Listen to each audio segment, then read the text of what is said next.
These are my base ground rules that I use. In each different process, I kind of do something a little bit different. If you print out my full course book, there's like 10 pages at the end of ground rules from different organizations. Just kind of changing the conversation. What the ground rules allow me to do when I go through the ground rules, and I'll actually kind of go into forum mode here in a second, pretend this isn't a training, it's a forum, and I'll show you how I might go through these ground rules.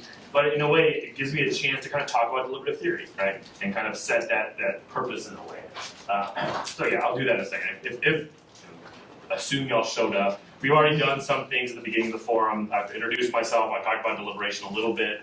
Talking about how we need to change the conversation. I've told you the goals of our forum, the reason why we're doing this. I've told you what we're doing with the information. I've told you our partners that we're working with and those type of things.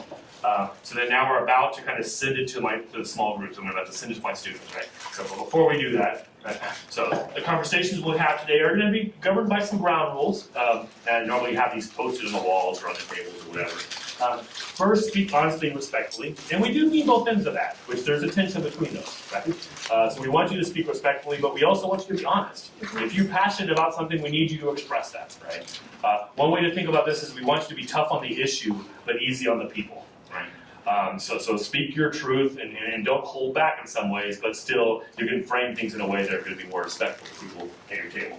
Listen to understand. This is not a typical human emotion, right? We're wired to listen for flaws and people that we disagree with. Or one of the quotes I often share here is from an old New York governor that the art of listening in the United States is a competitive exercise in which the first person to take a breath is deemed the listener.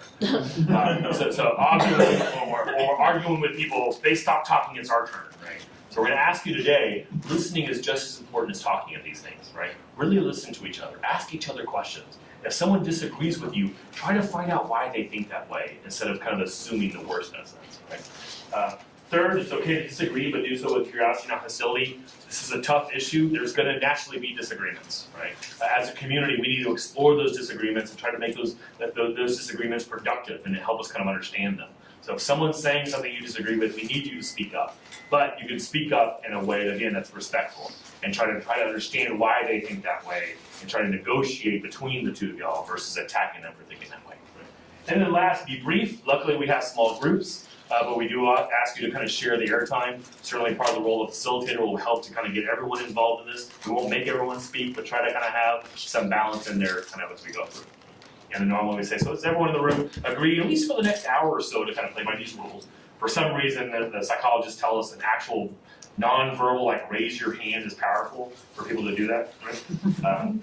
I will say, we added the, it's okay to disagree after our first couple of years, because we could tell people were being too nice, right? That it was just too much of a polite conversation. So we decided we need to add something in there to balance it. We don't want the ground rules to silence people, right? We don't want them to kind of hold back, So with both the speak honestly and it's okay to disagree, we're inviting people to disagree, and we're making that easier. Right? Research I'm hopefully finishing in the next few days about a lot of stuff I'll do this afternoon with Deliberative Facilitator.